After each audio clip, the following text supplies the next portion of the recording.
This is a Fairmont hot spring. Actually, it's right behind the swimming pool. It's a free one, but it's really nice. Like almost to give you massage. The water is so hard coming down on your back, and you really enjoy the water.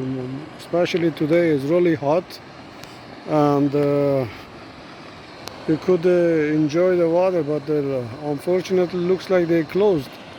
But I can see some people still in the water there. I don't know how they got there, but